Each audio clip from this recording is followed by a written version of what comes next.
وہ سارا کچھ ہوا. اور اب جو کچھ ہو رہا ہے، طالبان کو ہٹانا، وار آن ٹیرر لڑنا، امریکہ کا یہاں پہ 20 سال، میں نے کہ آلموسٹ 19 سال 10 مہینے یا 19 سال 11 مہینے رہنا اور اب واپس چلے جانا. کل رات کو 12 بجے ان کے آخری 4 جہاز چلے گئے، اور جنرل کینتھ جو ان کے 82 air force airborne division کے GOC تھے، وہ آخری سولجر تھے.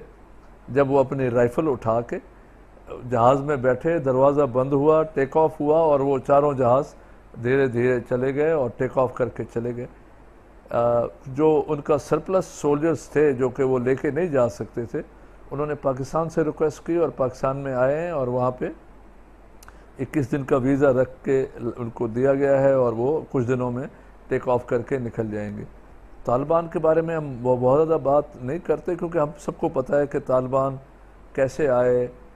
مجاہدین پری 9/11 مجاہدین والا ایرا تھا، جب آپ نے کمیونزم کو بھگانا تھا، رشیا کو توڑنا تھا، اور اس میں امریکہ کے انٹرسٹ تھے اور ریجن کے ملک ان کے ساتھ ملے ہوئے تھے. وہ ہو گیا، اچیو ہو گیا، اور امریکہ کا بہت بڑا آبجیکٹو، 3 آبجیکٹو اچیو ہو گئے. رشیا پریشر میں رہا، کمیونزم کا ایکسپینشن ختم ہوئی، رشیا ٹوٹ گیا، چھوٹے چھوٹے حصوں میں بٹ گیا. تو یہ بہت بڑا آبجیکٹو امریکہ کا اچیو ہوا. پوسٹ 9/11 امریکہ نے کافی سارے آبجیکٹو بنائے ہوئے تھے. ان کے 16 جو ٹیررسٹ تھے جو اس ٹوئن ٹاور کے ورلڈ ٹریڈ سینٹر کے بامبنگ میں شامل تھے، وہ almost all were from Saudi Arabia, سوائے 1-2 ملکوں کے علاوہ جو. لیکن ان کو پتہ تھا کہ جی ہم اگر ادھر جاتے ہیں تو وہاں پہ ہم ایسے ملک کے ساتھ ڈائریکٹ لڑائی کریں گے جن میں ہمارا انٹرسٹ بہت زیادہ ملا ہوا ہے. تو انہوں نے وہ ٹارگٹ ڈھونڈے جو ادھر آ گئے تھے: اسامہ بن لادن، القاعدہ، اسامہ بن لادن اور ان کے ساتھ ایفیلیٹس. اور ظاہر ہے پھر وہ پاکستان نے رول پلے کیا، بات چیت ہوئی ان کو حوالے کرنے کے. طالبان نے اس وقت بھی 6-7 آپشنز دیے تھے کہ آپ اسامہ بن لادن کو ہم ایز اے مہمان دیکھ رہے ہیں، ہمارا دوست ہے، مہمان کے طور پہ ٹھہرا ہوا ہے، لیکن ہم نے ٹوئن ٹاور میں افغانستان سے کوئی ایکٹیویٹی ہم نے نہیں کی. کوئی طالب، کوئی پٹھان، کوئی افغان اس میں شامل نہیں ہے، تو پلیز ڈونٹ کم ٹو اس. لیکن اگر اسامہ بن لادن کی بات ہے تو ہم آپ کو یہ 4-5 آپشن 6 آپشن دیتے ہیں. ہمارے پاس ثبوت لے آئیں، پاکستان میں ثبوت لے آئیں، ہمیں دکھا دیں، ہم ادھر دیکھ لیتے ہیں، آپ بھی دیکھ لیں. کسی مسلمان ملک کے اندر آپ 3 ججز بٹھا لیں، ہم بھی لے آتے ہیں. مسلمان ملک کے بھی وہ بندے آ جائیں، آپ کے بھی پروسیکیوٹرز آ جائیں اور بات کر لیں. آ کے ہیگ کے اندر چلے جائیں، انٹرنیشنل پیس جو کورٹ آف جسٹس ہے اس میں اس کو لے آئیں، ہم اسامہ کو لے آتے ہیں، وہاں پہ آپ پروو کر دیں.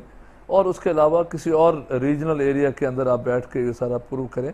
لیکن امریکنز اور ان کے جو الائز تھے وہ اس وقت وہ ایک پاورفل پوزیشن میں تھے، اور انہوں نے 2 جو نعرے لگائے تھے کہ جو ہمارے ساتھ ہے تو ٹھیک ہے، جو ہمارے ساتھ نہیں ہے وہ ہمارے مخالف ہے.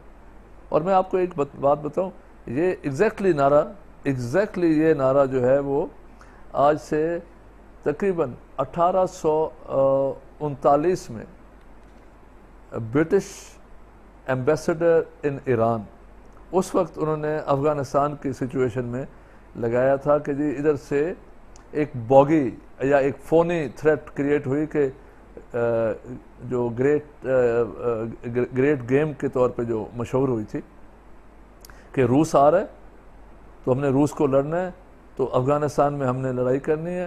تو اگر کوئی ہمارے ساتھ چلنا چاہتا ہے تو چلے، جو نہیں چلنا چاہتا تو وہ ہم اس کو دشمن سمجھیں گے. 1839 میں. اور اب ہم پہنچے ہیں کب؟ 1990 میں، کہ جو ہمارے ساتھ ہے تو دوست ہے، جو ہمارے ساتھ نہیں ہے وہ ہمارا دشمن ہے.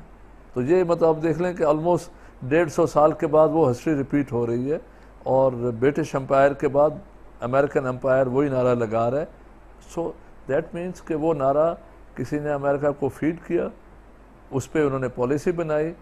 پاکستان کے 100 مرتبہ کہنے کے باوجود، 100 مرتبہ، 100 سے زیادہ، 1000 مرتبہ کہنے کے باوجود، چاہے وہ پولیٹیکل لیڈرشپ تھی یا ہماری ملٹری لیڈرشپ تھی، سب نے کہا کہ یہ آپ اسٹریٹجیکلی یہ بہت مطلب اچھا فیصلہ نہیں ہے آپ کا، لیکن وہ کہا گیا، آئے، لڑائی ہوئی جی، وہ طالبان تھے کون؟ لوکل لوگ تھے، انہوں نے پہلے بندوق کندھے پہ اٹھائی ہوتی تھی، امریکن پریشر آنے کے بعد وہ بندوق غائب ہو گئی، اب چھپ گئے، انہوں نے ڈھونڈنے شروع کر دیے، ڈھونڈ کے مارا بھی، ٹھیک لوگوں کو بھی مارا جو کہ ان کے دشمن تھے، لیکن بہت سارے وہ لوگ بھی مارے گئے جو کسی کے بھی دشمن نہیں تھے اور نہتے تھے، انوسنٹ تھے، اپنے کاموں میں لگے ہوئے تھے۔ تو یہ اچھائیاں برائیاں بہت زیادہ اکٹھی ہوئیں، برائیاں زیادہ ہوئیں، لیکن پھر بھی ایک سچویشن کلیئر ہوئی۔ اب اس میں جو آبجیکٹو تھا، القاعدہ کو تتر بتر کرنا تھا، بھگانا تھا، بھگا دیا، وہ ایک آپ کا اچیومنٹ ہو گئی۔ اسامہ بن لادن کو آپ نے 9 سال کے بعد ایبٹ آباد سے ڈھونڈا اور ان کو اٹھا کے لے گئے۔ ہم نے نہیں دیکھا، لیکن ہم ازیوم کرتے ہیں کہ جی وہ جو بھی کہہ رہے ہیں وہ ٹھیک کہہ رہے ہیں، تو ہم ان کو وہ بھی کریڈٹ دے دیتے ہیں۔ پریزیڈنٹ اوباما نے وائٹ ہاؤس میں ایک نوشن آف وکٹری کیا کہ جو ہمارا دشمن تھا نمبر 1 تھا، اس کو ہم نے آج مار دیا اور ہم نے پورے امریکہ کے دل ٹھنڈے کر دیے۔ ٹھنڈے ہو گئے تو آپ کو جانا چاہیے تھا، چلے گئے ہیں۔ اس کے بعد پھر آپ نے اور آبجیکٹو کریٹ کر دیے کہ نہیں، ہم ابھی ان کے عورتوں کو بھی پڑھا کے جائیں گے، اسکول بھی بنا کے جائیں گے، فزیکل ڈیولپمنٹ بھی کر کے جائیں گے۔ وہ چلیں، وہ چھوٹے کام ہیں لیکن اچھے کام۔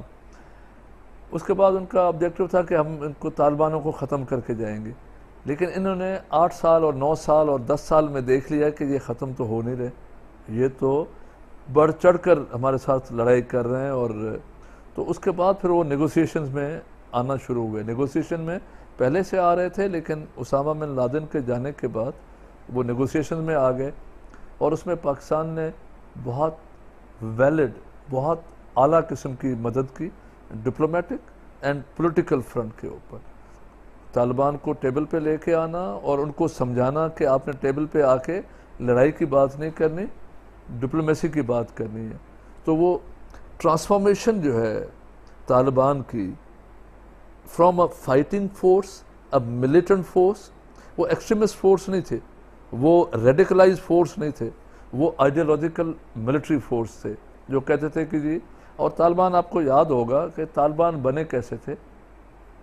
جب مجاہدین ختم ہوئے، رشیا واپس چلا گیا اور روس ٹوٹ گیا، اور مجاہدین کا جو رول ہے وہ ختم ہوا، تو پھر یہ وار لارڈز، کیونکہ مجاہدین تو وار لارڈز تھے، وار لارڈز اپنے اپنی جگہوں پہ جا کے کمانڈر بن گئے اور گورنر بن گئے۔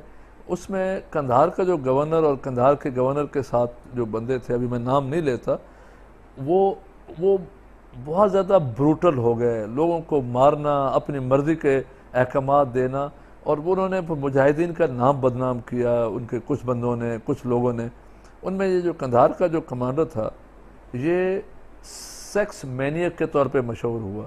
وہ کسی بھی عورت کو، کسی بھی خوبصورت لڑکی کو، ینگ لڑکی کو وہ اغوا کر کے لے جاتا تھا، اور وہ اس کے، تو وہاں پہ یہ جو مدرسوں کے جو ینگ لڑکے تھے، انہوں نے اس کو بہت آبجیکٹ کیا کہ جی یہ مجاہدین کو ایسا نہیں کرنا چاہیے۔ اور ان میں سے جو طالب تھے، جس کو یہ اسٹوڈنٹس ہیں، طالب مینس اسٹوڈنٹ، تو مدرسوں کے جو اسٹوڈنٹس تھے وہ گئے قندھار میں، اس کے گھر میں، اور اس بندے کو وہاں پہ انہوں نے گولی ماری اور اس کو ہلاک کیا۔ اور اس ایک بندے کی ہلاکت سے قندھار اور پورے ریجن میں خوشیاں منائی گئیں، ڈھول بجائے گئے اور طالبان زندہ باد کے نعرے لگائے گئے۔ تو وہ جو ایک سوشل ایک مومنٹم تھا، سوشل مومنٹ جو ہے وہ شروع ہوئی، اور اس سے طالبان کو احساس ہوا کہ اگر ہم اچھا کام کریں تو لوگ ہمیں ریسپیکٹ بھی دیتے ہیں، رسپانس بھی دیتے ہیں، اور ہمارے پیچھے چلنے کے لیے تیار بھی ہوتے ہیں۔ تو وہ طالب فورس وہاں سے بننا شروع ہوئی، اور وہ طالبان بنتے گئے، اور پھر سارے مدرسے انٹیگریٹ ہوئے، ان کے فورسز انٹیگریٹ ہوئیں، اور یہ بڑی فورس بنتی گئی۔ تو یہ ایک بہت زبردست طالب کا ایمرجنس ہوا، and this was a emergence for